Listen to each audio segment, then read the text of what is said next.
நேயர்களுக்கு என் அன்பான வணக்கம். நான் உங்கள் அட்சய லக்ன பத்ததி ஜோதிடர் மோனிகா ராஜ்கமல். இந்த வீடியோ பதிவில் வருகின்ற 2024ஆம் ஆண்டுக்கான புத்தாண்டு ராசி பலன் தான் பார்த்துட்டு இருக்கோம். இன்னைக்கு பார்க்க இருக்கிற ராசியானது விருச்சிக ராசி. ஏஎல்பி விருச்சிக லக்னம் விருச்சிக ராசியாக செல்லக்கூடிய நேயர்களுக்கு எப்படிப்பட்ட இந்த வருகின்ற 2024ஆம் ஆண்டு அமைய போகுதுன்னு பார்க்கலாம். பொதுவாகவே இந்த விருச்சிக ராசிக்காரர்கள்னு பார்த்தோம்னா மிக சுறுசுறுப்பாக இருப்பார்கள். அதே சமயம் ஒரு வேலை கொடுத்தா டக்குன்னு முடிக்கணும்னு நினைப்பாங்க. அடுத்து ஒரு விவேகமாகட்டும் வேகமாகட்டும் அனைத்துமே இவங்ககிட்ட இருந்துகிட்டே இருக்கும். அதே டைம்ல கோபமும் டக்குன்னு ரைஸ் ஆயிடும். ஷார்ட் டெம்பர்ட் என்று சொல்லக்கூடிய அளவுக்கு இவங்க கோவப்படுவாங்க. டக்கு டக்குன்னு கோவம் வரும் இவங்களுக்கு. அந்த மாதிரி நிலையில இருக்கக்கூடியவங்களுக்கு அடுத்த வருடம் எப்படிப்பட்ட பலன் கொடுக்க போகுதுன்னு தான் பார்ப்போம். இப்போ இந்த விருச்சிக ராசிக்காரர்களுக்கு பார்த்தோம்னா 11ஆம் இடத்துல கேது பகவான் வரனால லாபஸ்தானத்துல வராரு. ஸோ உங்களுடைய ப்ரமோஷன் நிலையாகட்டும், சேலரி இன்க்ரிமெண்ட் ஆகட்டும், இது எல்லாமே தாமதமாகி கிடைக்கக்கூடிய நிலை தான் உங்களுக்கு ஏற்பட்டு இருக்கு.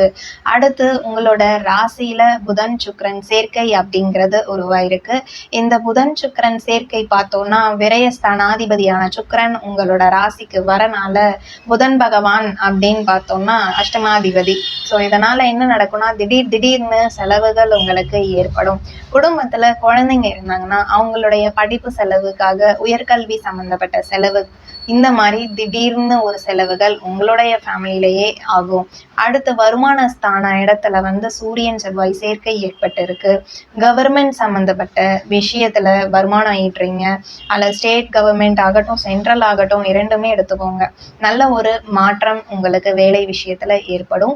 இந்த 6ஆம் ஸ்தான அதிபதியான செவ்வாய் வருமானத்துல இருக்கனால மருத்துவம் சம்பந்தப்பட்ட தொழில் செய்றீங்க, இல்ல மருந்தகம் வச்சிருக்கீங்க, மெடிக்கல் கோடிங், மெடிக்கல் பில்லிங், இந்த மாதிரி நீங்க எந்த மெடிக்கல் ரிலேட்டட் ஒர்க் செஞ்சாலுமே நல்ல ஒரு லாபத்தையும் வளர்ச்சியையும் உங்களுக்கு ஏற்படுத்தி கொடுக்க இருக்கிறது.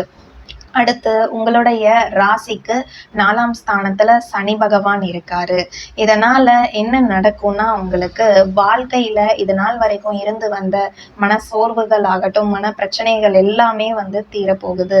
அம்மாவுடைய சொத்துக்கள் உங்களுக்கு அனுகூலத்தை அள்ளி தரப்போகுது. அம்மாவோட ப்ராப்பர்ட்டி சேல் பண்ணணும்னு நினைக்கிறவங்க கண்டிப்பா ஒரு முயற்சி போடுங்க. அது பல மடங்கு வெற்றியை உங்களுக்கு தேடி தரும். அடுத்து உங்களோட 6ஆம் ஸ்தானத்துல பார்த்தோம்னா குருவோட சேர்க்கை, குருவோட அமர்வு அப்படிங்கிறது அங்க இருக்கு. ஸோ உங்களுக்கு திருமணம் சம்பந்தப்பட்ட விஷயத்துல கூடுதல் கவனம் செலுத்த வேண்டியது அவசியம். ஒரு முறைக்கு 2 முறை பொண்ணு ஒரு வீட்டுல கொடுக்குறீங்க, ஒரு வீட்டுல கல்யாணம் பண்ணி கொடுக்குறீங்கன்னா விசாரிச்சுட்டு கொடுக்க வேண்டியது அவசியமானது. அடுத்து உங்களோட 10ஆம் ஸ்தான அதிபதியானவர் என்னதான் நல்ல நிலையில இருந்தாலும் உங்களுக்கு பிரச்சனைகளை தேடி தரக்கூடியவராக இருக்காரு. மேலும் வேலை செய்யற இடத்துலயே உயரதிகாரி கிட்ட இருந்து ஒரு பிரச்சனை அப்படிங்கிறது வரலாம். அதனால வேலை செய்யற இடத்துல நீங்க கொஞ்சம் ஜாக்கிரதையா வேலை பார்க்க வேண்டியது அவசியமானது.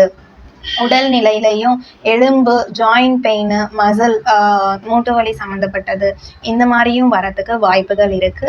அதனால எச்சரிக்கையோட இருங்க. மேலும் இந்த வருகின்ற 2024ஆம் ஆண்டு சிறப்பான பலன்களை நீங்கள் பெறுவதற்கு நீங்கள் வழிபட வேண்டியது உலகநந்த பெருமாள் கோவிலுக்கு ஒரு டைம் போயிட்டு வாங்க. நிச்சயம் உங்களுடைய வாழ்க்கையில மாற்றங்கள் தெரியும். நான் சொன்ன இந்த விருச்சிக ராசி பலன்கள் பொதுவானவை தான். அவங்கவுங்க சுய ஜாதகம்னு ஒன்று இருக்கும். அந்த சுய ஜாதகப்படி பலன்கள் மாறுபடும். ஸோ அவங்கவுங்க ஜாதக கட்டத்துல கிரக அமைப்புகள் எப்படி இருக்குன்னு பார்த்துக்கோங்க.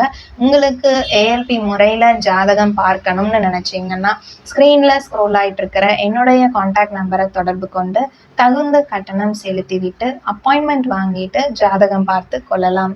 மீண்டும் மற்றொரு ஆன்மீக பதிவில் நான் உங்களை சந்திக்கிறேன். அதுவரை நன்றி, வணக்கம்.